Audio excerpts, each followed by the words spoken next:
Hello and welcome to this episode of Thermonuclear Takes from Physical Attraction. Now in the last of this little series of news episodes and Thermonuclear Takes, we were talking about the financial shenanigans associated with SoftBank, but again there were some of these stories that just made you feel like Wile E. Coyote with his legs circling through the air. Do you remember that's how we left off last time?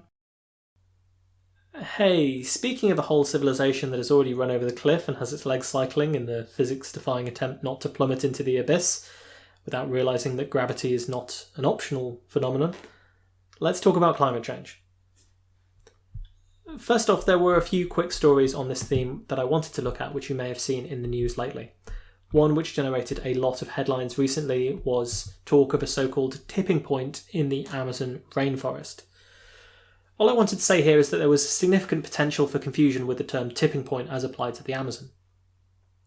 There is a highly publicised tipping point concept that relates to the Amazon rainforest.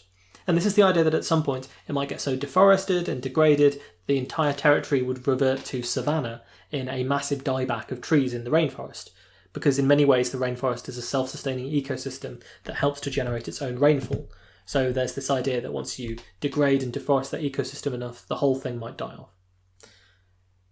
This is not the tipping point that's being referred to when we talk about the Amazon's tipping point that arises from this new study, but I think people knew that you would get more clicks if your headline said Amazon tipping point, so that's why we got that. This particular tipping point is still, by most estimates, some decades of deforestation away, if in fact it will be realised this way. Not that this really lets us off the hook, given just how much the Amazon is being demolished at present, but it's not quite as gloomy as we'd started off with.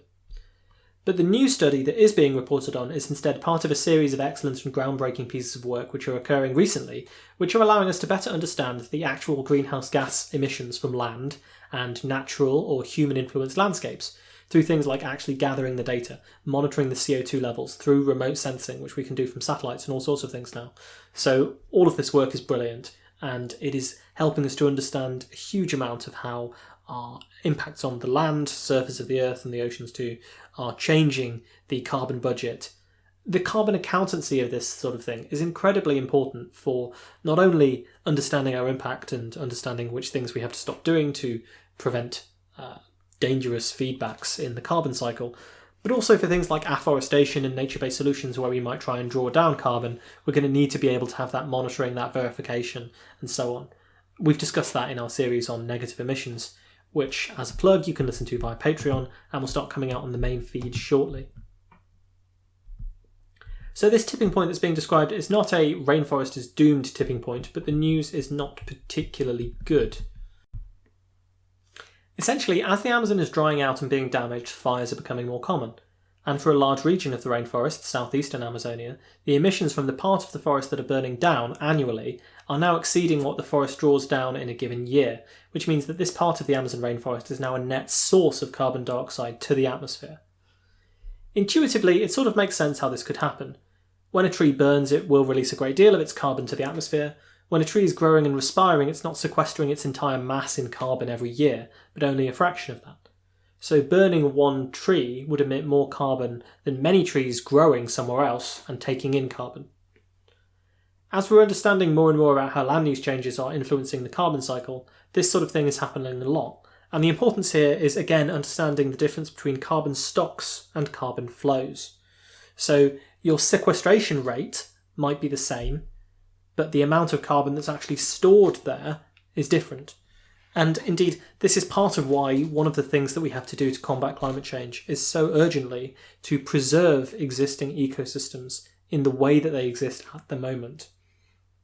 Because these ecosystems have huge carbon stores. When you destroy them, those carbon stores, that stock, is often released partially or entirely into the atmosphere. So if you burn down a forest or if you destroy a forest and then plant a new one somewhere else, well, the rate at which that new forest is drawing down carbon might be the same or even higher than the rate that the old forest was drawing down carbon. But it doesn't by any means make up for it, because you've destroyed a massive stock of carbon that was in that system, and you have not replaced it with an existing stock of carbon that is in the new forest. The new forest could take decades to build up that same stock of carbon again, and only then will you have neutrality in your two actions. And of course, on the timescales we're talking about, decades and so on really, really matter. This is true as well for an interesting thing that I've been reading about recently, which is marine sediments on the ocean floor. Again, you've got lots of carbon. This is disturbed by trawlers. It's built up there for a long time, but the trawling can throw it up there. And there's some confusion and concern that a lot of this stuff is ending up in the atmosphere once disturbed. So once again, leaving these things be, protecting them, preserving what already exists is good for carbon. It's good for biodiversity.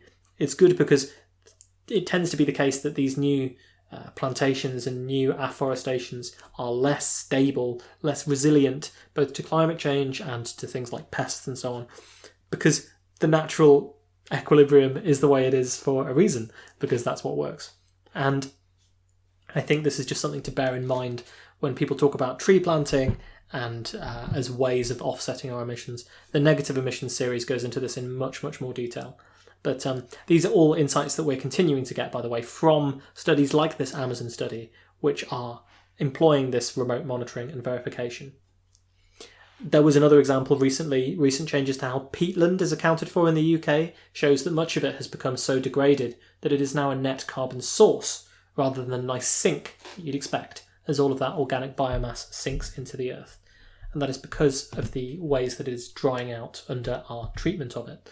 Lots of peatland was drained to make way for agricultural land in the UK, and that practice in some places has continued. That's very bad for carbon and bad for the climate.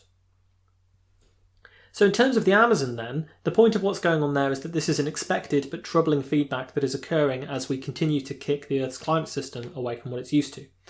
The natural sinks of carbon are being weakened by a combination of ways we're interfering with them, cutting down rainforests, digging out peatlands for compost, and the effects of climate change, like the heating and drying out of different regions, which are reducing their ability to draw down carbon from the atmosphere. The net effect of weakening these sinks over time is that more of our emissions will end up in the atmosphere, and in some cases, as with this region of the Amazon, extra emissions from these ecosystems due to the land use change, the biomass die-off, the fires, will also be emitted into the atmosphere.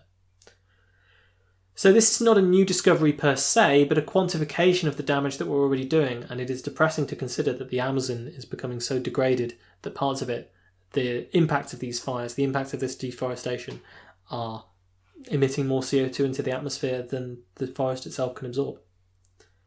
And I have to say, for all of the people who may want to help address climate change by planting trees, our atrocious record on actually preventing deforestation and the destruction of carbon-rich habitats like mangroves, peatlands and so on, this has to be corrected. There is little sense in trying to plant new and unstable forests while we are continually destroying those that already exist. And this, I would say, is an area, if you know that you live close to these ecosystems, if you know that you have some interest in them, if you know landowners, land managers, if you have local representatives who you can appeal to, this is an area I think that we can all get involved with as conservationists, which has an impact on climate as well. Unfortunately, the news that we have to deliver on climate being grim continues with a recent report from the International Energy Agency.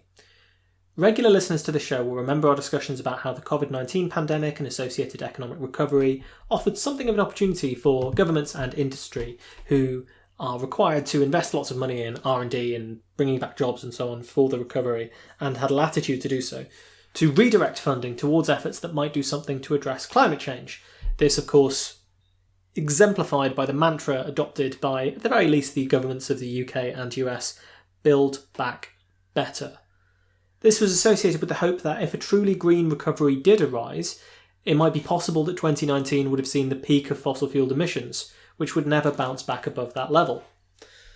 On the other hand, if we muck this up, there was the prospect of the jump in emissions we saw after the global financial crisis, when governments invest instead in dirty infrastructure projects to kickstart the economy, because these are seen as shovel-ready and ready to go. And these infrastructure projects are seen as economic stimulus, but can often use fossil fuels and energy to work.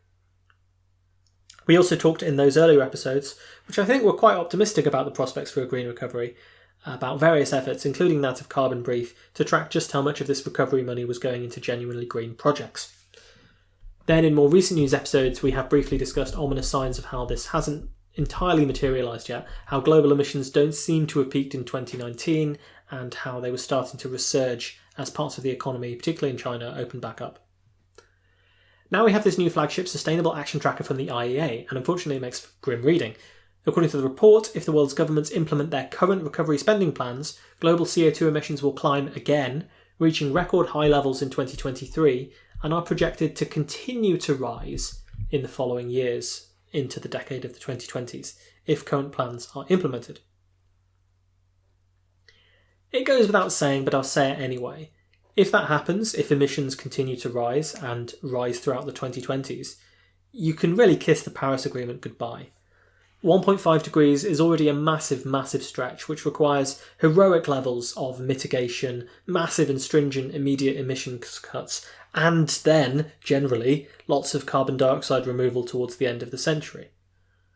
Focusing on the here and now, for 1.5 degrees to be feasible, we're talking about emissions being cut in half, globally, by the end of the decade. You merely need to look at a graph of how emissions have changed to realise just how dramatic a turnaround that would be. If they continue to rise throughout that decade, or even just flatline without any mitigation, then 1.5 degrees is gone. 2 degrees gives us a bit more leeway, but if you're listening to this, you will have seen the graphs that show you how much emissions have to fall even on these pathways. And the point is, every year, every month of delay makes this ever happening more and more unlikely outside of an optimistic model. It already requires heroic efforts for decarbonisation. Many major governments with world-leading pledges are still falling short of actually attaining those pledges.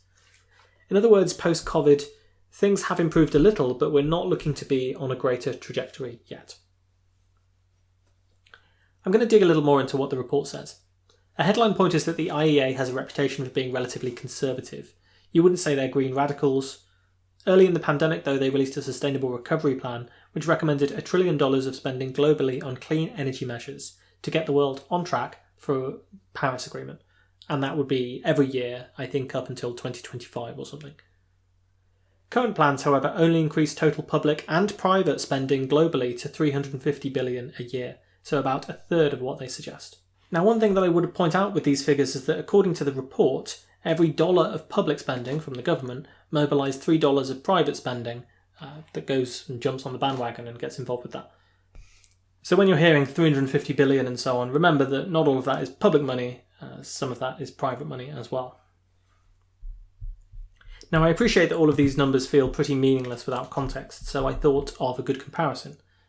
The IEA says that it wants globally $1 trillion a year for the next 3 years, around 0.7% of global GDP. If we divided that obligation up by GDP, then the US would be spending $159 billion on climate measures across both private and public enterprises. That's not a small amount, but it's still just a fifth of the US defence budget. And not all that money comes from the government. Most of it is private finance that will shift to renewables and clean tech anyway. In fact, if that ratio of $1 to $3 of public to private money spent continued, then it would require just $40 billion annually on climate to hit this target, which is around 5% of that defence budget. And then you can think about things like the cost of F-35 fighter jets alone being pegged at 1.5 trillion over their lifetime. And you start to think, we're talking about the cost of a fighter jet programme, and it's not comparable to the cost of putting the entire energy system on a sustainable footing, according to the IEA, creating many, many jobs in the process.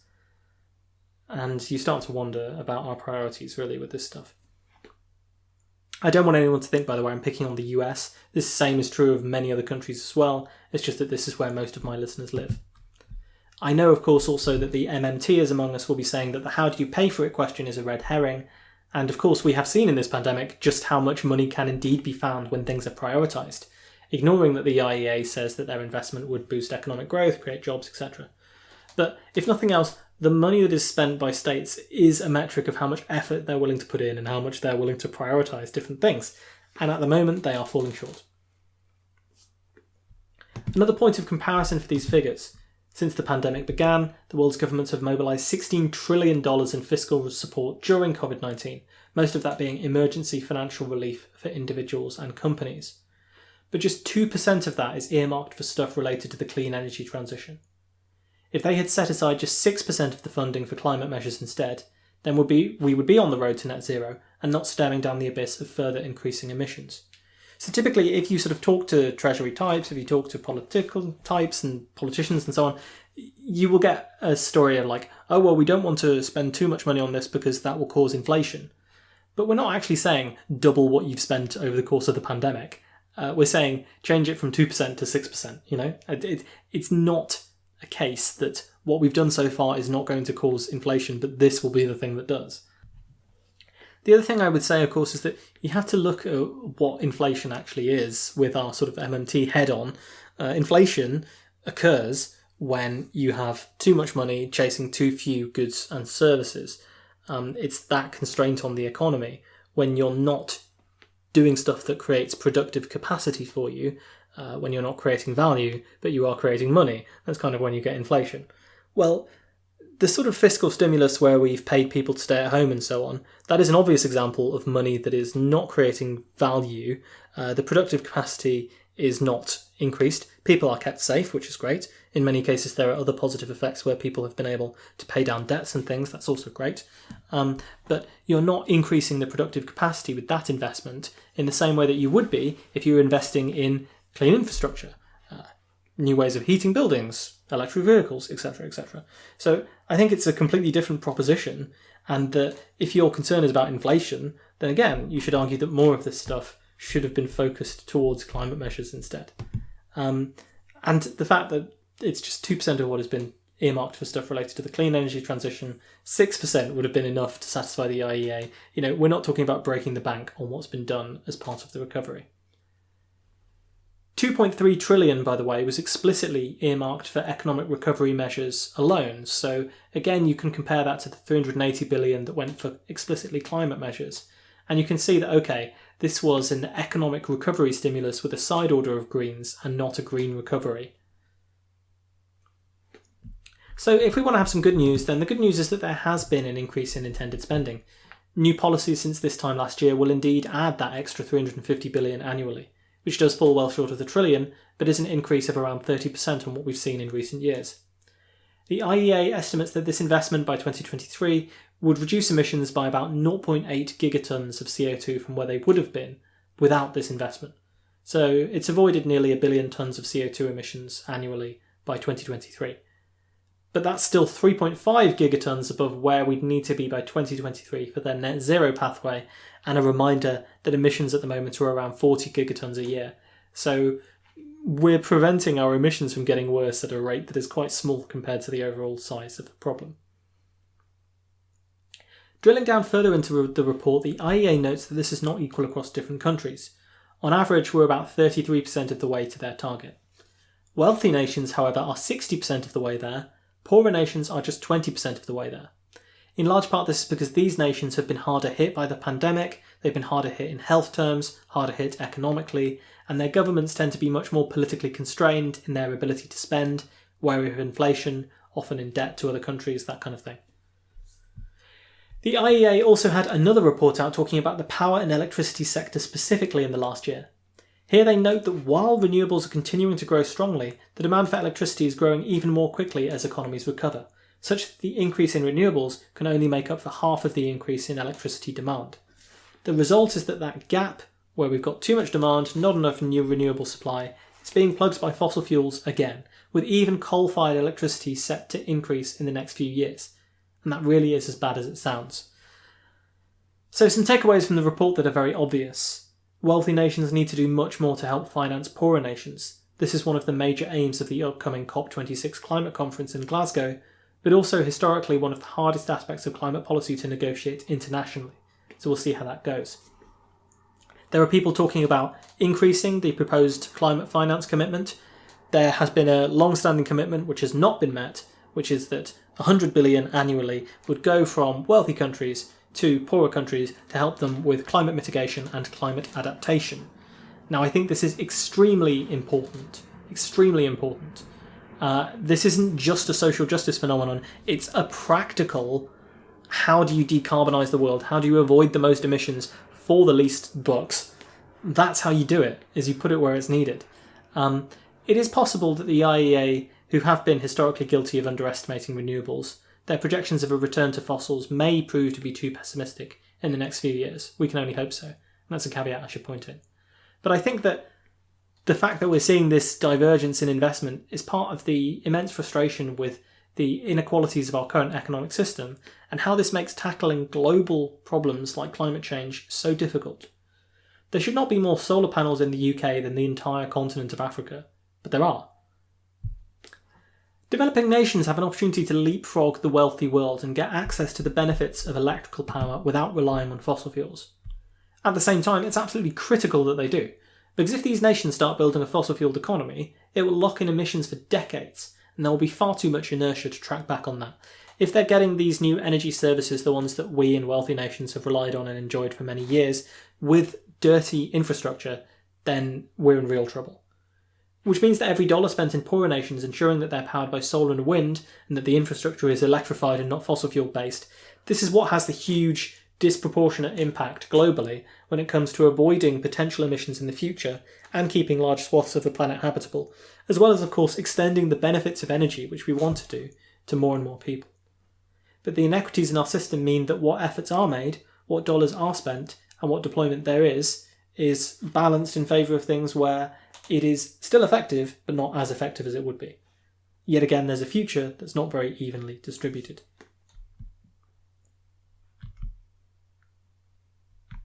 All governments have been guilty of paying a lot of lip service to the idea of a green recovery, I think, without really committing that much funding to the idea, which is a shame, because I think I did believe during the pandemic that we genuinely did have an opportunity to actually remake society in a slightly better and hopefully more sustainable way, and it seems that some good deal of what we're doing so far is inadequate for that. The Paris Agreement targets absolutely remain in jeopardy and are slipping further away for as long as this inadequacy continues. And I know that there's a contingent of my audience who will say the IEA are talking out of their backside anyway, that these tales of recovery that outstrips clean recovery and electricity demand growth that exceeds renewable supply are more pieces of evidence that economic growth, the sacred cow of global governance, which predominates over all things, is incompatible with any sort of sustainable trajectory for our civilization when we pursue it as much as a goal as we do at the moment. And indeed, on the subject of sustainable trajectories, the authors behind that famous Limits to Growth study from the 1970s, or indeed their ideological descendants at the Club of Rome, have released another study backing up their original conclusion that civilization is bound on a trajectory heading inevitably towards civilizational collapse. Now, I have my own opinions on that, I'm doing more reading on it, but it kind of feels like a question that we will discuss here some more. The only thing I can say on this is that it is a question I struggle with a lot and have been reading about a lot, and I have been working on some scripts that will probably spiral into another mega series if I don't get them under control, but it will probably take a long time for me to have something I'm really happy with. Once I do, you will get it, so watch this space. Now, I realise that these reports have focused a lot on the money that we spend on things that might replace fossil fuels to curb the demand side. But of course, it's about more than just spending money on replacements, it's about curbing the damaging activity that we're already doing. And in spring last year, the IEA said that to achieve the Paris Agreement, it's now necessary to stop all new additional fossil fuel infrastructure projects. No more exploration, no more new sites to be developed for extraction. Specifically, they said, exploitation and development of new oil and gas fields must cease in 2021. No new coal-fired power stations can be built for a good chance of the Paris Agreement. Now, this is something that obviously, again, if you want to lobby local politicians, if you want to lobby people who have influence over these things, the IEA is saying that we can't have any more of these sites developed. It is at odds with things that recently Saudi Arabia have said where they want to mine every molecule of oil, this sort of thing. But the point is that these carbon deposits that are being explored in terms of fossil fuels, if we're going to achieve the Paris Agreement, will end up as stranded assets. Now, you may be too cynical about the ability of global governance to actually put an outright ban on exploring for new fossil fuels. Indeed, one of the issues that is constantly arising with this, and arose again recently, is the fact that fossil fuel companies still, under trade laws, have the ability to sue governments who prevent them from developing sites for the cost that they lost of those stranded assets, which is crazy to me. But if you doubt that global governance is going to be able to actually implement the ban on new exploration that we need, and you may well be right, then our only other hope is to ensure that all of this stuff becomes uneconomical to burn and sell. And that means that we need to switch over to using new sources of energy at such a large scale that they are cheaper than the fossil fuel alternatives, if at all possible, and at such a large scale that the actual demand for those fossil fuels goes down.